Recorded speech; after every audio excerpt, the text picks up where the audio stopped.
वन्दितु सौवसीदे धुवमचलमणो ममं गतिं पते ओचामि समयपावुण विनमो सुध केवली वणिनम् नमः समयसाराय स्वानुभूत्या चकासते चित्स्वभावाय भावाय सर्वभावान्तरचिदे। ज्ञानी जीव कहते कि प्रत्येक जीव का स्वभाव सुखी होना है, भवीर हो या अभवीर हो। सुख की तरफ ढलना ये उसका स्वभाव है। और ज्ञानी जीव कहते हैं यथार्थ सुख सिद्ध अवस्था में प्राप्त होगा। सिद्ध अवस्था कहो, मोक्ष अवस्था कहो। और मोक्ष अवस्था कब प्रकट होगी? जब मोक्ष मार्ग में गमन होगा तो। और मोक्ष मार्ग में गमन कब प्रारंभ होगा? जब सम्यक दर्शन, सम्यक ज्ञान, सम्यक चारित्र होगा तो। सम्यक दर्शन, सम्यक ज्ञान, सम्यक दर्शन, ज्ञान, चारित्राणि मोक्ष मार्ग। बहुत फेमस सूत्र है, पहला ही सूत्र है, कहने की आवश्यकता नहीं। तो यह मोक्ष मार्ग जो है, जो मोक्ष तरफ पहुंचाता है, सुख तरफ पहुंचाता है, वह सम्यक दर्शन, सम्यक ज्ञान, सम्यक चारित्र से युक्त है। सम्यक दर्शन, सम्यक ज्ञान, सम्यक चारित्र क्या है? तो कहते हैं व्यवहार नय से सम्यक ज्ञान क्या है? तो 11 अंग का ज्ञान है, आचारांग आदि सबका। व्यवहार नय से सम्यक दर्शन क्या है? तो 9 पदार्थ का दर्शन, श्रद्धान ही सम्यक दर्शन है व्यवहार नय से। और व्यवहार नय से सम्यक चारित्र क्या है? तो 6 काय के जो जीव है इनका हनन आदि नहीं करना, मतलब 5 महाव्रत आदि पालना, यह व्यवहार नय से सम्यक चारित्र है। तो साहब व्यवहार नय तो उपचार वाला है, कहने मात्र का है। तो यथार्थ सम्यक दर्शन, सम्यक ज्ञान, सम्यक चारित्र क्या है? जो मोक्ष मार्ग में गमन कराएगा और उनकी उत्कृष्ट अवस्था जब प्रकट होगी तो मोक्ष होगा, अनंत सुख होगा और हमें सुखी होना है। तो कहते हैं आत्मा का ज्ञान करोगे तो सम्यक ज्ञान, आत्मा का दर्शन करोगे तो सम्यक दर्शन, आत्मा का आचरण करोगे तो सम्यक चारित्र, और फिर प्रत्याख्यान आदि सब में लगा लेना। ऐसी 276, 277वीं 2 गाथाओं में विषय वस्तु थी। अनैकांतिक आदि हेत्वाभास की भी चर्चा हुई, व्याप्ति कैसे घटती कैसे नहीं घटती है। उसके बाद में महत्वपूर्ण जैसे आचार्य के एक बिंदु पे हमने ज्यादा फोकस किया था, जो सब जगह नहीं मिलेगा। त्रिकाली शुद्ध आत्मा भी सम्यक दर्शन, सम्यक ज्ञान, सम्यक चारित्र के लिए निमित्त, उपादान नहीं, क्षणिक उपादान नहीं। त्रिकाली उपादान कहो या निमित्त कहो चलेगा। उसे भी निमित्त कहने की दम जिन शासन में है, क्योंकि वस्तु स्वरूप ऐसा है। सम्यक दर्शन, सम्यक ज्ञान, सम्यक चारित्र क्या है? उत्पन्न होने वाली पर्याय। वो पर्याय किसके आश्रय से उत्पन्न हुई, किसके निमित्त से? तो स्वशुद्धात्मा है, वो निमित्त है, उसने उत्पन्न नहीं करा है। बात इतनी भर है, ये समझने की बात है। अब 278, 279 2 गाथाओं को हमने पाठ भी कर लिया था, गाथार्थ भी देखा था। ये भी महत्वपूर्ण गाथा, ये चारों गाथा महत्वपूर्ण है। 2 गाथा कह रही है जिसे यथार्थ सम्यक दर्शन, सम्यक ज्ञान, सम्यक चारित्र चाहिए, उसने ज्ञान, आत्मा का ज्ञान दर्शन कर लेना चाहिए। ये 2 गाथा कहेगी जो जीव रागादि कर रहा है, क्योंकि रागादि ही कर्म बंधन का कारण है, और कर्म बंधन ही संसार का कारण है, दुख का कारण है। तो जो जीव रागादि करता है उसका निमित्त कौन है? निमित्त कह रहा हूं मैं, उसका भी उपादान नहीं। उपादान तो वो पर्याय है। कौन सी वाली पर्याय? जो राग रूप परिणमित हुई है। और उपादान तो वो पर्याय ही जो सम्यक दर्शन, सम्यक ज्ञान रूप परिणमित हुई।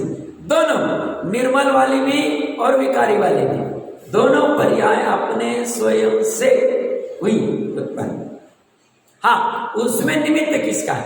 तो साहब इसमें निमित्त स्वशुद्धात्मा है, स्वशुद्धात्मा तो सब में ज्ञान में निमित्त मान लिया, बट क्या स्वशुद्धात्मा इसमें, इसकी चर्चा करने के लिए स्फटिक मणि का उदाहरण दिया है।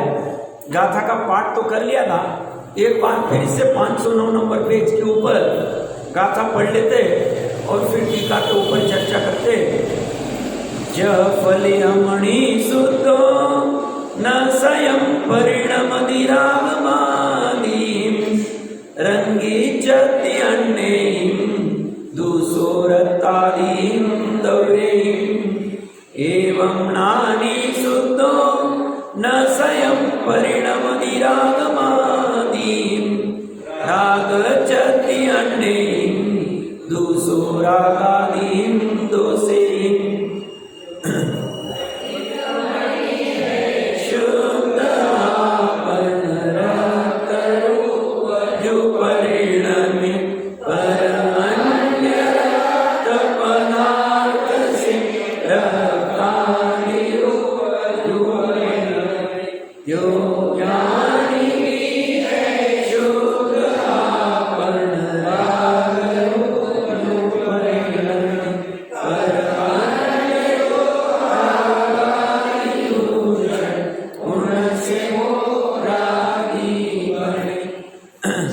गाथार्थ तो पढ़ लिया ना, एक बार सरसरी नजर से देखते हैं। जैसे स्फटिक मणि शुद्ध होने से रागादि रूप से, ललाय आदि रूप से, या राग का अर्थ लालिमा, लाल कलर का होना, अपने आप परिणमता नहीं है, परंतु अन्य रक्तादि द्रव्यों से वह रक्त लाल आदि किया जाता है।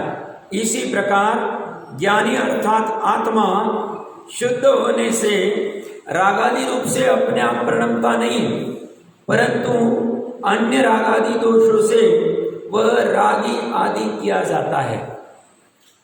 तो स्फटिक मणि की चर्चा चलेगी, टीका है, थोड़ी गंभीर चर्चा चल सकती है, उपयोग को सूक्ष्म करना। देखते क्या कहते हैं। टीका 510 नंबर पेज। जैसे वास्तव में मतलब यथार्थ में, केवल मतलब अकेला,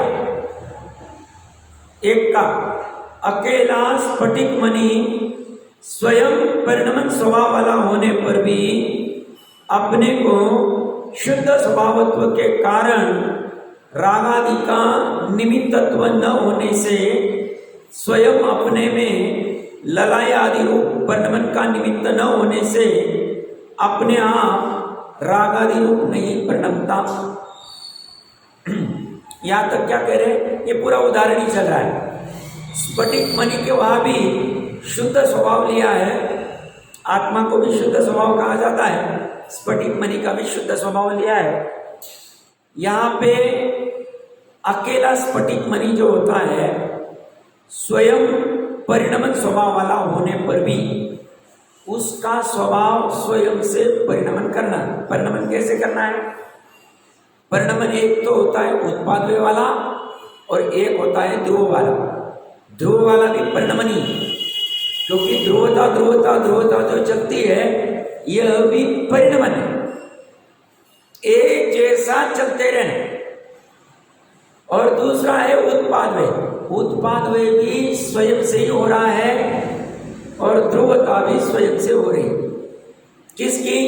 स्फटिक मणि, क्योंकि 6 द्रव्यों में ऐसा स्वभाव है, स्वयं से परिणमन करना। तो ये क्या कह रहे हैं? स्वयं परिणमन स्वभाव वाला होने पर भी अपने को शुद्ध स्वभावत्व के कारण उसका त्रिकाली स्वभाव कैसा है, अनादि निधन स्वभाव कैसा है, शुद्ध है। तो अनादि निधन स्वभाव शुद्ध होने की वजह से और क्या, रागादि का निमित्त न होने से, या रागादि मतलब लालाई, बाहर में जपा पुष्प आदि या लाल कलर का कोई पुष्प, लाल कलर को या राग कह दिया है, तो वह निमित्तत्व न होने से, निमित्त रूप में उसकी उपस्थिति न होने से स्वयं अपने में ललाई आदि रूप परिणमन का निमित्त न होने से स्वयं में भी ऐसी कोई निमित्त नहीं है और बाहर में भी ऐसा कोई निमित्त नहीं है, अपने आप रागादि रूप नहीं परिणमता। स्वयं वो जो स्फटिक मणि है, लाल पीला रूप कभी भी परिणमता नहीं है स्वयं से। जब जब लाल पीला रूप परिणमेगा तब तब क्या होगा, जो आगे कहने वाले हैं, तब तब बाहर में ऐसा कोई परद्रव्य का अंश होगा जो स्वयं रागादि रूप परिणमित हुआ है। जब जब ऐसा होगा, कब कैसा होगा, वो स्फटिक मणि का लाल आदि रूप होना होगा, तब तब बाहर में वैसा परिणमन होगा ही। जब जब चकवा चकवी जुड़ेंगे तब तब सूर्य का उदय होगा। यहां पे देखिए आगे कहते हैं, किंतु जो अपने आप रागादिक भाव को प्राप्त होने से स्फटिक मणि के रागादि का निमित्त होता है, ऐसे परद्रव्य के द्वारा ही शुद्ध स्वभाव से च्युत होता हुआ रागादि रूप परिणमित किया जाता है। ये स्फटिक मणि रागादि रूप परिणमित किसने किया? तो परद्रव्य निमित्त रूप ने, परद्रव्य ने नहीं किया, परद्रव्य बलजोरी नहीं कर रहा है, इसलिए मैं कह रहा हूं उपयोग सूक्ष्म लगेगा। देखिए क्या कह रहे हैं, जो अपने आप रागादिक भाव को प्राप्त होने से स्फटिक मणि के रागादि का निमित्त होता है। ये जो कौन है, बाहर का द्रव्य। बाहर कहाँ है? स्फटिक मणि से बाहर। स्फटिक मणि के बाहर में ऐसा कोई द्रव्य पड़ा है जो स्वयं अपने आप रागादि भाव को प्राप्त हुआ है, मतलब अपने आप लाल आदि रूप में। मतलब हम जब आप पुष्प या कोई भी पुष्प लेवे तो अगर लाल कलर का पुष्प है, वो अपने स्वयं से लाल कलर का हुआ है, लाल पीला उसको किसी ने किया नहीं, उसका ऐसा स्वभाव ही, वह स्वयं अपने आप रागादि भाव को प्राप्त होने से स्फटिक मणि के रागादि का निमित्त होता है। स्फटिक मणि के रागादि निमित्त मतलब स्फटिक मणि लाल हो गया, स्फटिक मणि पीला हो गया, तो स्फटिक मणि लाल हुआ मतलब स्फटिक मणि के वर्ण गुण की लाल पर्याय हो गई। स्फटिक के वर्ण गुण की लाल पर्याय या पीली पर्याय कब हुई? जब बाहर में वैसा निमित्त था तभी हुई। बाहर से निमित्त हटा दो, मात्र वो स्फटिक मणि रखो, वो शुद्ध स्वभाव रूप में परिणमित करके दिखेगा। सफेद रूप शुद्ध स्वभाव रूप ही उसका परिणाम दिखेगा। और ये जो स्फटिक मणि है, ये लाल पीला हुआ, उस समय में बाहर में ऐसा रेडियस में कोई पदार्थ था जो स्वयं उस रागादि रूप, उस लालिमा रूप परिणमित हुआ है। ये स्वयं परिणमित हुआ है। ये जब परिणमित हुआ, ये भी हुआ स्वयं से ही। बट जब ये लाल रूप परिणमित हुआ स्फटिक मणि, तब बाहर में निमित्त रूप में जपा पुष्प आदि कोई ना कोई था। ये लाल कब परिणमित हुआ? इसने शुद्ध स्वभाव को छोड़ा। दो चीजें की, बाहर में निमित्त का आश्रय लिया, मतलब निमित्त का लक्ष्य किया। निमित्त का आश्रय मतलब निमित्त को पकड़ नहीं सकता। ये बैठे बैठे पर्याय में निमित्त का लक्ष्य किया, निमित्त का जैसे ही लक्ष्य किया, शुद्ध स्वभाव से च्युत हो गए। स्फटिक मणि का जो शुद्ध स्वभाव है उससे च्युत हो गए। फिर से एक बार पढ़ते हैं, जो अपने आप रागादि भाव को प्राप्त होने से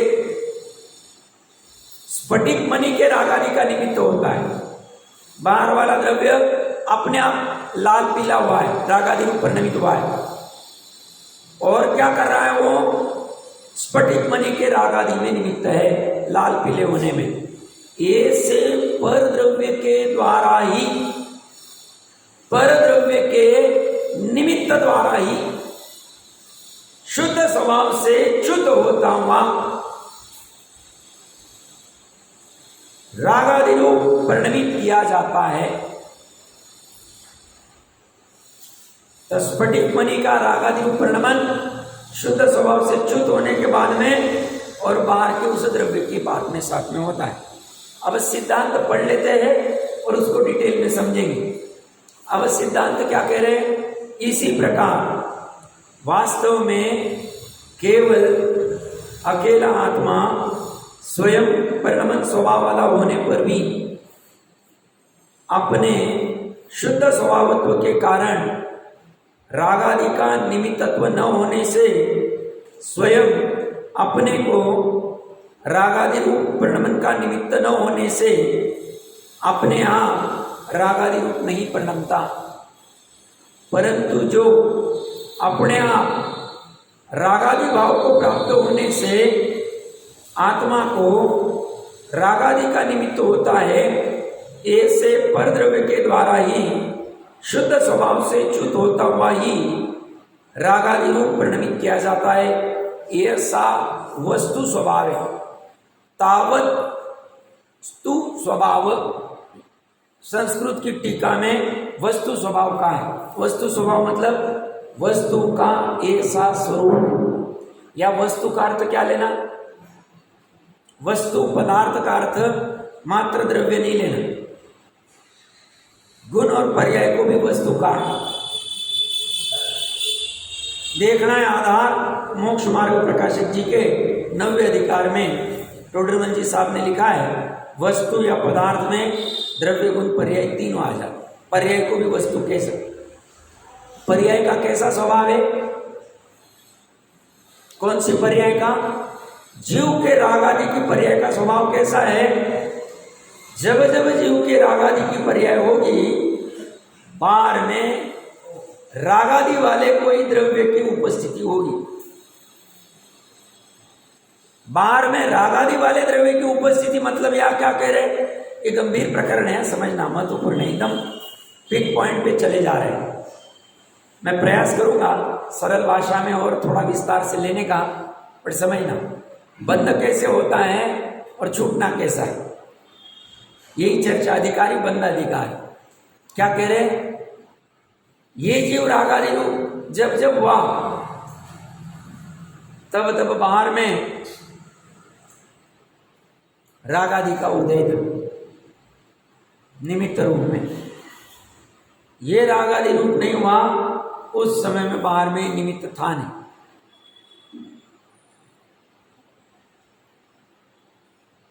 इसमें निमित्त की अपेक्षा से परद्रव्य की उपस्थिति बता रहे हैं और साथ में ये कह रहे हैं इस पर्याय का ऐसा स्वभाव नहीं है कि जो रागादि रूप परिणमन करता ही रहे। द्रव्य और गुण में तो ऐसा कोई स्वभाव ही नहीं।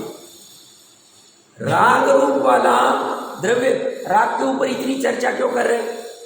राग द्वेष के ऊपर, मोह के ऊपर, क्योंकि मोह राग द्वेष ही कर्म बंधन का कारण है, संसार का कारण। और कुछ भी करके यह मोह राग द्वेष क्यों उत्पन्न होता है और ये मोह राग द्वेष का नाश करने का उपाय क्या है? कुछ भी करके ढूंढना है। ये कौन ढूंढेगा? ज्ञान ढूंढेगा। ज्ञान को एक बार समझ में आ जाए कि मेरे में मोह राग द्वेष कैसे उत्पन्न होता है और मेरे मोह राग द्वेष के छूटने का उपाय क्या है, ये उसे समझ में आ जाए तो उपाय बहुत कठिन नहीं, धर्म बहुत कठिन है। उपाय मतलब ही धर्म। ये समझ में जब तक नहीं आता है तब तक फिर दान वृक्षशील तब के धर्म किए जाते हैं।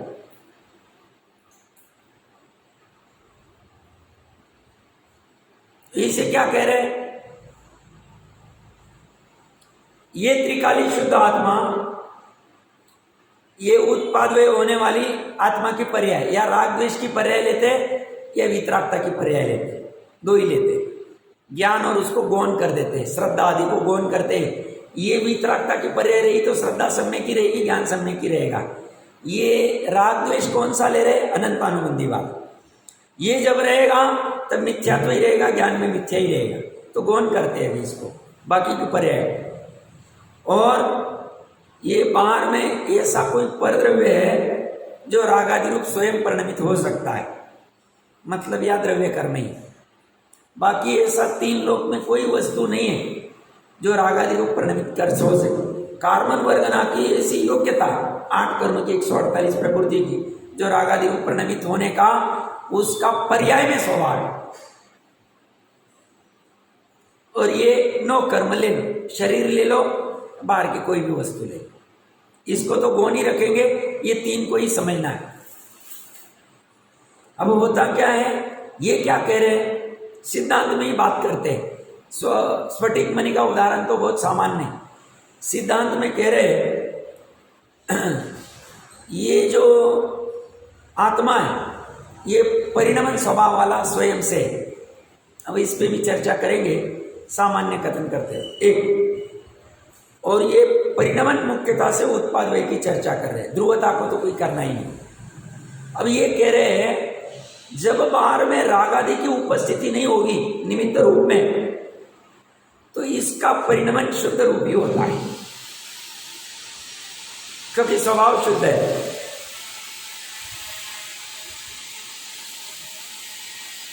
शुद्ध स्वभाव के और बाहर में राग आदि के अभाव के निमित्त में इसका परिणमन उत्पाद में शुद्ध ही हो, ये अशुद्ध कभी नहीं हो। इसका आश्रय किया, इसका निमित्त किया और अशुद्ध रूप परिणमन हुआ, ऐसा कभी नहीं हुआ, एक भी जीव का हुआ नहीं, और अनंत काल तक एक भी जीव का होगा नहीं। इसका मतलब अनंत गुणों के समरूप दृष्टि के द्रव्य की बात करें। अनंत गुण स्वरूप अभेद अनादि निधन दृष्टि के द्रव्य को छोड़ के ज्ञान गुण का भी इस पर्याय ने विकल्प किया, राग हो जाए। मेरा ज्ञान गुण कितना महान है, मेरा दर्शन गुण कैसा है, मेरा चारित्र गुण कैसा है, मेरा सुख गुण कैसा है, मेरा अस्तित्व गुण कैसा है, व्यग्रता आ जाए, वो भी विकल्प है, उससे भी राग उत्पन्न होगा। अपने स्वयं के अनंत गुणों के समरूप दृष्टि के द्रव्य को छोड़ के कोई एक गुण भी भेद रूप ज्ञान में ले लिया पर्याय में, तो भी विकल्प खड़ा हो जाए। अपनी पर्याय का भी अगर लक्ष्य कर दिया कि मेरी सम्यक ज्ञान की पर्याय कितनी सुंदर है, मेरी केवल ज्ञान की पर्याय कैसी होगी, ये भी विकल्प राग रूप विकल्प।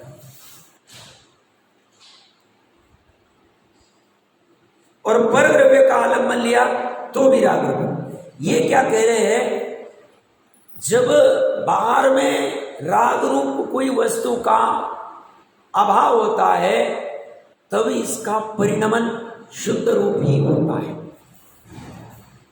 ऐसा वस्तु स्वभाव। जब जब इसका राग रूप परिणमन होता है तब तब निमित्त रूप में बाहर में राग होता ही।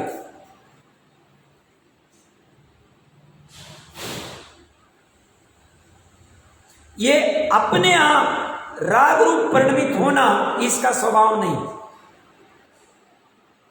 अपने आप अगर राग रूप परिणमित होने लग जाए तो कोई भी जीव संसार से मुक्त हो नहीं सकता है। फिर इतना मेहनत क्यों करे, यहाँ पे आके इतना प्रवचन सुनना, हर रोज भगवान के दर्शन करने, ये अष्टांगिक पर्व में ये करना, वो नहीं करना, उपवास करना, एकासन करना, जो कुछ करना है, ये सब धार्मिक अनुष्ठान हम करें क्यों? स्वाध्याय करना आवश्यकता ही। अगर ये स्वभाव रहता था तो यहां तो एक भी राग वाला गुण नहीं, द्वेष वाला गुण नहीं, मोह वाला गुण नहीं। प्रकरण थोड़ा कठिन लगेगा और सुनने का प्रयास करें। क्योंकि द्रव्य गुण पर एक ही चर्चा है, सभी को सुहाएगी जरूरी नहीं, बट समझना जरूरी। एक भी गुण राग द्वेष वाला नहीं, इसलिए गुणों के समूह जो दृष्टि का द्रव्य वो भी राग रूप नहीं है, द्वेष रूप नहीं, क्योंकि उसका अंश राग रूप रहता था तो उसमें भी आ जाता था। या तो है ही नहीं, यहां राग का परिणमन हो रहा है। ये कह रहे हैं यहां राग का परिणमन जब जब होता है तब तब बाहर में राग रूप कोई पर द्रव्य खड़ा, जिसे हम द्रव्य कर्म कहेंगे।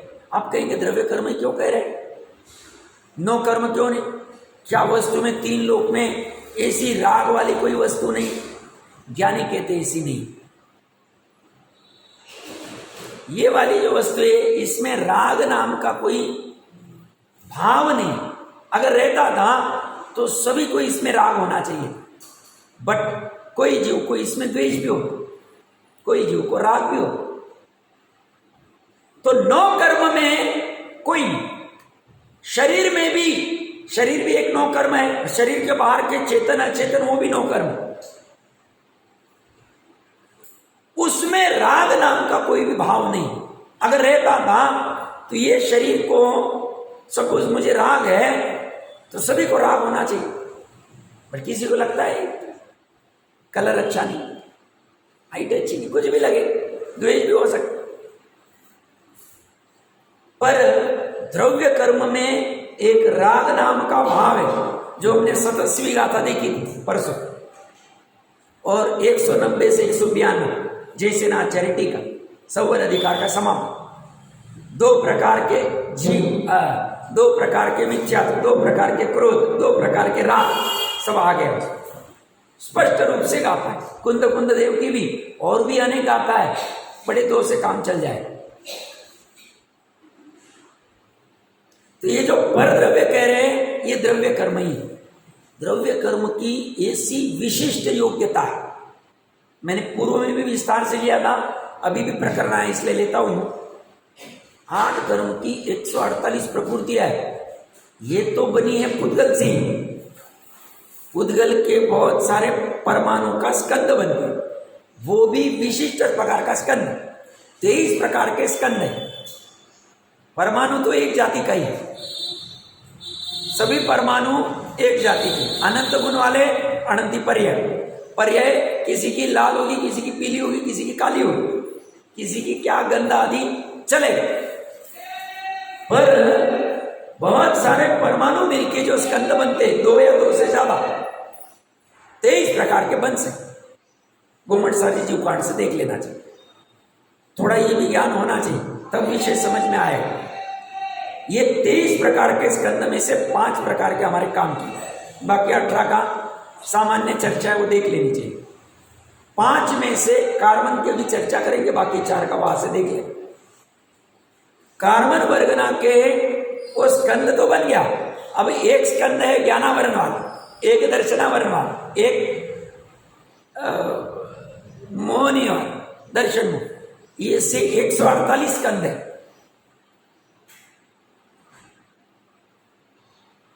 एक 148 में 28 प्रकार के जो है ये विशेष क्वालिटी की, मिथ्यात्व, सम्यक मिथ्यात्व और सम्यकत्व, अनंतानुबंधी 4, अप्रत्याख्यान 4, प्रत्याख्यान और संजुलन 16 और 9 नौकश। ये 25 और 3 28, इनकी क्वालिटी अलग है। ये मान लो मिथ्यात्व का स्कंद है, ये ज्ञानावरण का स्कंद है, ज्ञानावरण में भी ये केवल ज्ञानावरण का स्कंद है। अभी हमारे केवल ज्ञानावरण कर्म का उदय, इसलिए हमें केवल ज्ञान नहीं होगा, हमारे मन पर ज्ञानावरण कर्म का उदय। 8 कर्म की 148 प्रकृतियों में एक ज्ञानावरण कर्म, ज्ञानावरण कर्म में एक मन पर ज्ञानावरण कर्म, मन पर ज्ञानावरण कर्म का उदय तो नहीं रहा। अवधि ज्ञानावरण का उदय होगा, अवधि ज्ञान नहीं हो रहा। मति श्रुत ज्ञानावरण कर्म का शैक्षण पूरा उदय नहीं, कुछ का क्षय, कुछ का उपशम, सदवस्था रूप उपशम और सर्वघाती स्पर्धों का कुछ का, और उसकी वजह से क्या हो रहा है, अब हमारे अवधि ज्ञानावरण, मन पर्याय ज्ञानावरण और केवल ज्ञानावरण तीनों का उदय है। इसलिए हमारे ज्ञान की पर्याय का ये निमित्त है। कौन से? केवल ज्ञानावरण कर्म का उदय है।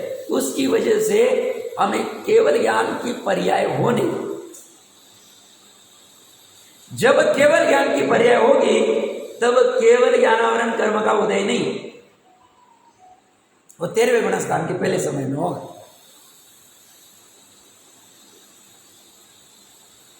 पचास भावलिंगी मुनिराज, 50 में से मान लो एक को मन पर्याय ज्ञान और बाकी उन 50 को नहीं, बाकी उन 50 के मन पर्याय ज्ञानावरण कर्म का उदय है। या मन पर्याय ज्ञानावरण होने, मन पर्याय ज्ञान होने के लिए जैसी विशुद्धि चाहिए वैसी नहीं है।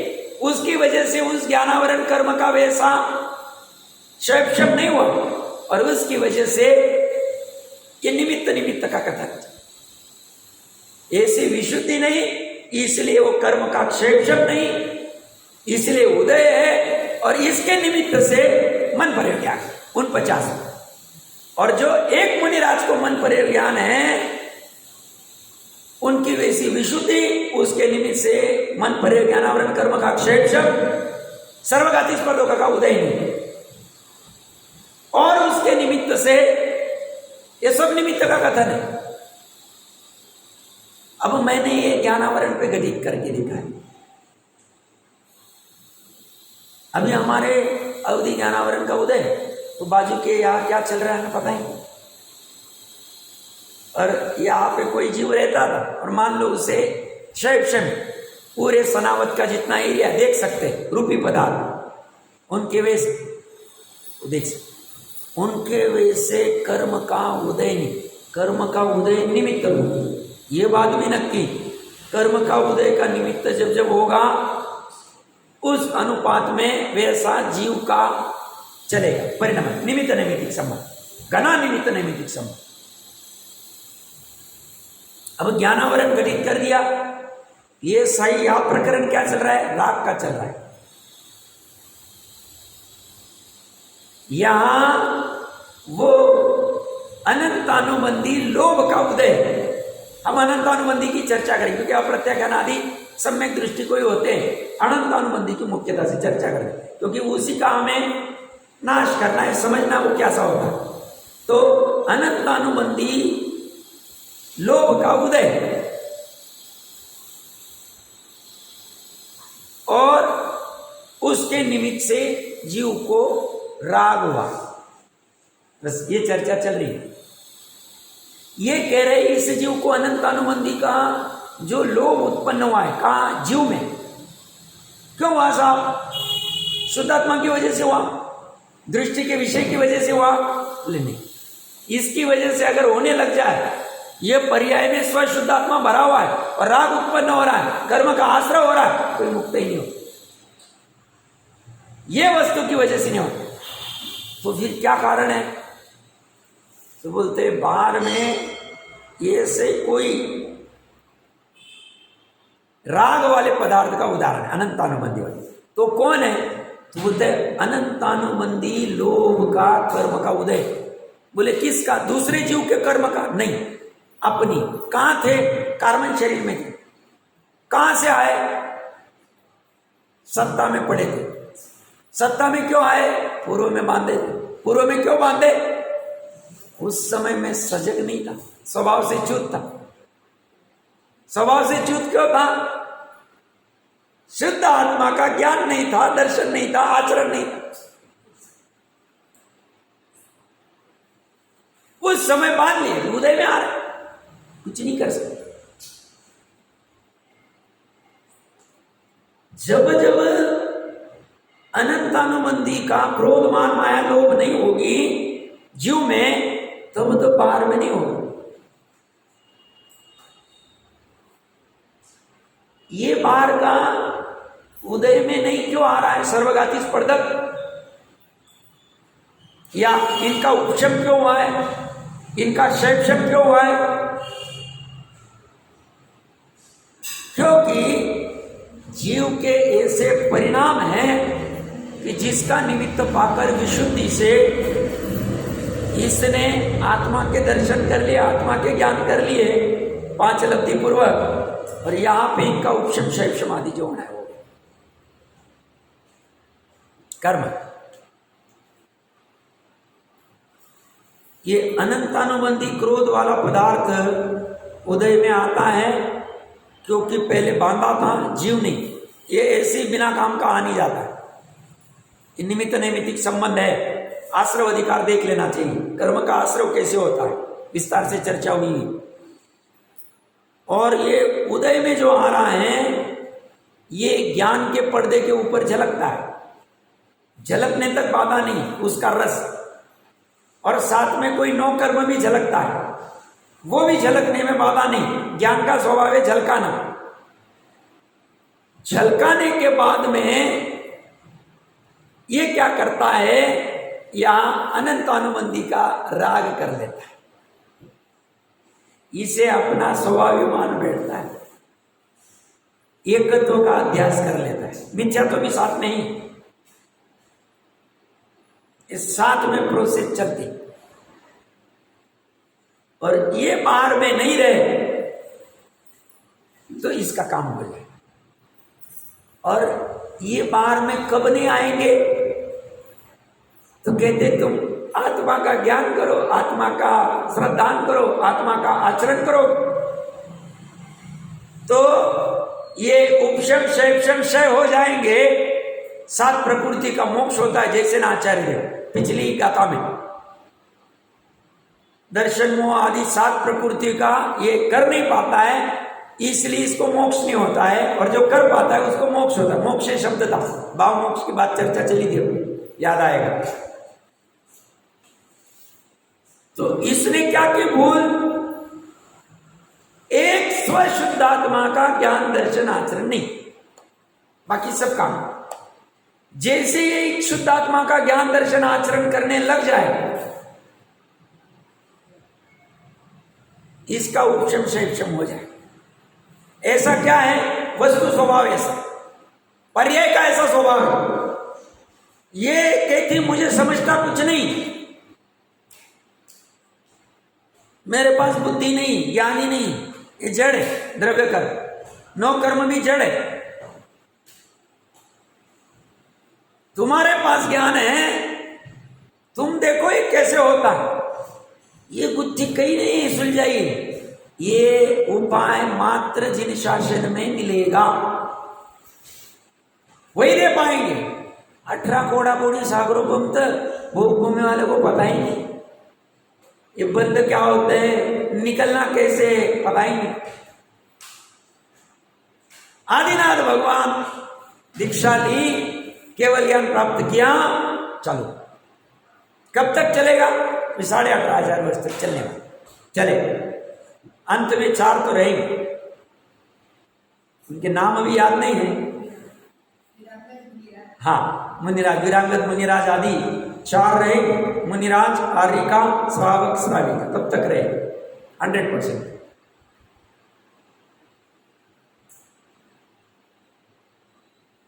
बाहर वाले उलझा देंगे, ये सुलझा रहे, ये कह रहे भूल तुम्हारी पर्याय में हो रही है, भूल पर द्रव्य में नहीं। नीचे का कथन चल रहा है, उपचार से आगम में कहने में आएगा कि तुमने गाली क्यों दी, सामने वाले ने गाली दी, इसलिए ऐसे भी कथन आएंगे। तुमने गाली क्यों दी, तुम्हारे कर्म उदय में थे। और एकदम नीचे के कथन के पास जाएंगे तो पर द्रव्य की भूल नहीं, स्वद्रव्य की भूल नहीं। स्वद्रव्य मतलब यहां अनंत गुणों के समूह द्रव्य की बात करता हूं मैं, स्वद्रव्य कहूंगा। गुण की भी भूल नहीं, पर्याय की भूल है। अच्छी बात ऐसी है, ये पर्याय की भूल अनादि अनंत नहीं, ये पर्याय की भूल एक समय की पर्याय की अपेक्षा से साधी शांत है, और परंपरा की अपेक्षा से अनादि शांत भवि के लिए। अभवी के लिए अनादि अनंत।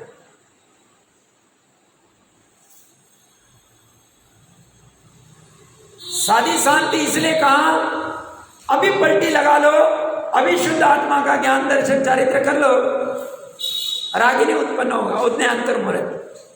बट निश्चय वाला होना चाहिए। निश्चय वाला मतलब वहां पे आत्मा में एक समय में उत्पन्न होने वाली श्रद्धा की पर्याय, ज्ञान की पर्याय, चारित्र की पर्याय आत्मा का ही आश्रय करनी होनी चाहिए। आत्मा वो पूरी आत्मा से भरी हुई होनी चाहिए, उसमें और कुछ भी नहीं होगा उस समय में। उपयोग में भी नहीं, ज्ञान उपयोग में भी नहीं, आपके चारित्र के आचरण में भी नहीं, और श्रद्धा में भी नहीं। एक ही द्रव्य हो, वहां पुत्र नहीं, धन नहीं, गाड़ी बंगला नहीं, ये सब ये जो भ्रम है, ये हमारी इतनी प्रॉपर्टी, हमारा ये, हमारा वो, हमारा वो, हमारा वो, हमारा हमारा हमारा हमारा ऐसा बढ़ जाए। मेरे काका, मेरे बाबा, मेरे नाना, निश्चय के कथन में कुछ भी नहीं चलता। निश्चय में द्रव्य, दृष्टि का द्रव्य और पर्याय, ये भी कहने में तो आ रहे हैं, मजबूरी है, दोनों एक हो गए। ये तो एक था ही, अब ये भी जुड़ गई, ये भी पूरा अखंड द्रव्य। अनुभव में क्या आ रहा है? मात्र स्वशुद्धा, स्वभाव से च्युत नहीं हो। ये टारगेट होना चाहिए मनुष्य भोग का। ये काम करने के लिए मनुष्य को मिला। अब जिसे ये काम करना है वो काय को एक और धंधों में पड़ेगा, छल कपट आदि। शांति से अपने गृहस्थी के थोड़े बहुत जो आवश्यक काम है, खान पान आदि के, उतना करे तो मेन फोकस याद है।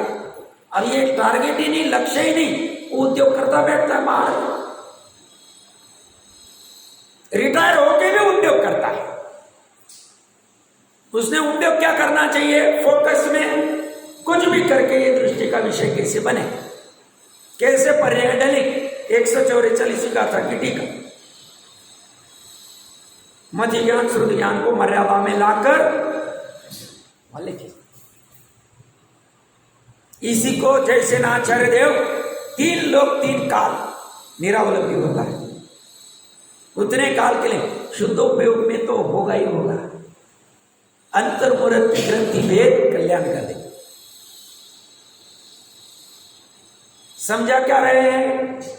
स्फटिक मणि का उदाहरण देके समझा रहे हैं। तुम्हारे में हो रहा है, उस समय बाहर में कोई द्रव्य पड़ा, बाहर के द्रव्य का संपर्क नहीं चाहिए तो शुद्ध स्वभाव से च्युत मत हो, बस इतनी बात। और इसीलिए सम्यक दर्शन प्रकट करने के लिए जंगल जाने की जरूरत नहीं, सम्यक दर्शन घर में प्रकट कर लिया। मणि बन के जंगल में जाना है, घर में तैयारी कर ली, अब लगा आराम से जा सकते, एकांत में चले जाते, बस यही काम करते। हमें लगता है उन काम धंधा ही नहीं, हमें लगता है निठल्ले बैठे, निठल्ले नहीं। पंच परमेष्टि में ऐसी स्थान नहीं मिला है, उनका स्वरूप समझना चाहिए। गजब।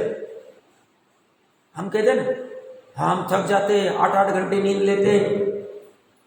मुनिराज देखो, अंतर्मुहूर्त भी एक जैसी, उनको क्या काम है? अरे भैया, उनके जैसा कोई काम नहीं कर रहा है, गजब का काम है। गजब।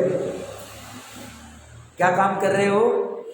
सिद्ध अवस्था कैसे प्रकट करें, कैसे चले जाए, कैसा कब ऐसा अवसर आए कि हम बस अंतर्मुहूर्त में केवल ज्ञान प्रकट करें।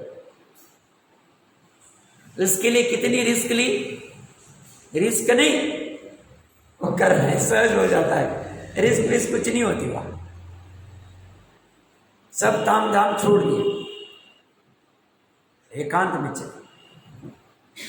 वो ठीक है, आहार संज्ञा आदि का कभी उदय होता है तो मजबूरी में एक बार आ जाते, वो भी शक्ति है तो मांसोपासी और ये सब चलते तो गड़बड़ी। एक बार फिर से पढ़ते देखिए क्या कह रहे, 5वीं लाइन। इसी प्रकार वास्तव में मतलब यथार्थ में। देखो, अमृतचंद्र आचार्य एक एक शब्द का बहुत सोच समझ के यूज करते। वास्तव कैसे कहते हैं? वास्तविकता, यथार्थता, सत्यार्थता, भूतार्थता, और नीचे भी वस्तु स्वभाव शुद्ध यूज कर रहे हैं। तो वास्तव में क्या हो रहे हैं? केवल अकेला आत्मा, अकेले में सुख है। ब्रह्म क्या खड़ा किया जा रहा है बाहर में? वसुधैव कुटुंबम। भैया कांटेक्ट बढ़ाओ। या वो जीव ने सुसाइड क्यों किया?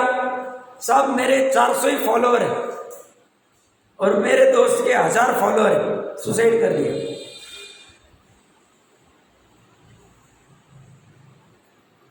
या क्या होना है? अकेले होना है। ये क्या कर रहा है?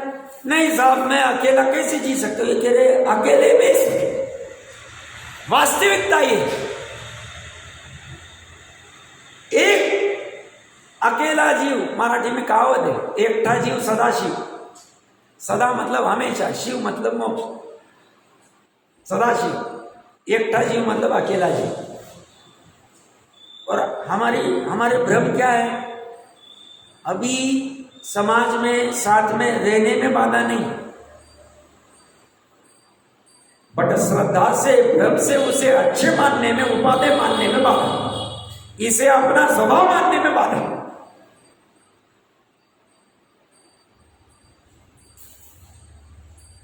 भूमिका अनुसार 5वें गुण स्थान तक तो समाज में रहा ही जाए, 6वें गुण स्थान में चले जाएंगे अकेले। वहां भी भोजन के लिए जरूरत पड़ेगी, बट ऐसी जरूरत नहीं कि आपके घर में घुस जाएंगे। हम अपनी बराबर से जैसी भगवान की आज्ञा है उस अनुसार बराबर करें, हमारी सच परिणति ऐसी हो जाए। तो ये क्या कह रहे? केवल अकेला आत्मा जब होता है तब स्वयं परिणमन स्वभाव वाला होने पर भी, परिणमन भी स्वयं से हो रहा है। परिणमन स्वभाव अन्य द्रव्य से नहीं। अच्छे समझना, हम क्या कहते हैं, हम क्या मानते हैं? हम भोजन नहीं करेंगे तो मर जाएंगे। मर जाएंगे मतलब मृत्यु को प्राप्त हो जाएंगे। मृत्यु को प्राप्त हो जाएंगे मतलब हमारा परिणमन रुक जाए।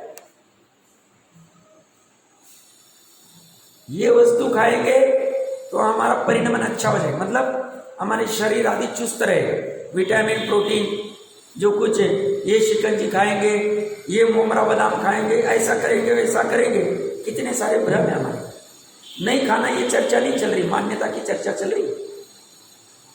सब्जी में डालेंगे तो हड्डी मजबूत रहेगी, नहीं डालेंगे तो हड्डी कमजोर हो जाएगी। बहुत भ्रम लेके बैठे हैं हम, बहुत भ्रम।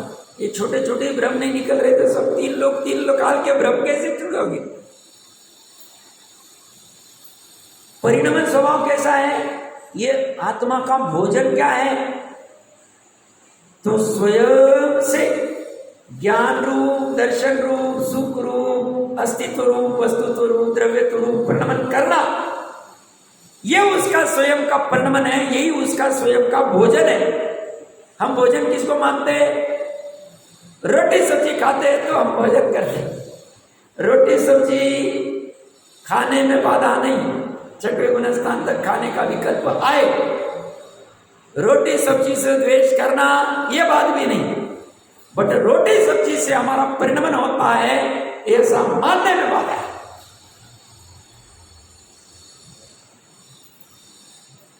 परिणमन स्वभाव, हमने रोटी खाई इसलिए मैं चल पा रहा हूं, इसलिए मेरे में शक्ति, इसलिए मैं कार्य कर पा रहा हूं, मैं ये सामान क्यों उठा पा रहा हूं? रोटी सब्जी, दूध पीता हूं, मैं हॉर्लिक्स पीता हूं, ये करता हूं, वो करता हूं। बहुत भ्रम। कितने आइटम मार्केट में, कितना भ्रम चलता है। सब ये खाओ आपको ये हो जाए, मशरूम खाओ। जैनी भी खाने लगते। मैंने कभी कहा नहीं होगा, जैन मित्र है समित शिखर के नजदीक, उसका गांव है 10 किलोमीटर पे, साथ में था। किसी से सुना 10 साल पहले, लड़का बहुत पतला है, बॉडी बनती नहीं, डॉक्टर के पास गए, डॉक्टर तो डॉक्टर ही, उसने कहा अंडा खिलाओ इसे। अंडा खिलाने लग गए दोनों जीव, माँ बाप। हालत गंभीर, घर घर में सब चक्कर थे, बहुत खतरनाक काम। अब ये बेसिक जैनत्व ही नहीं रहा। अब कैसे कहिए ये वस्तु स्वभाव कैसे समझ में आए? ये वस्तु स्वभाव क्या टाइम पास वाला है? या आत्मा ऐसी पड़ा हुआ है, कभी भी जाओ तुम और वो मिल जाए? ये कहेंगे तुम्हारे साथ में उतनी विशुद्धि, उतना सब भाव होना ही। आज का समय तो आ गया है, इसकी चर्चा तो चलेगी, विस्तार से समझेंगे और कुछ बिंदुओं के ऊपर।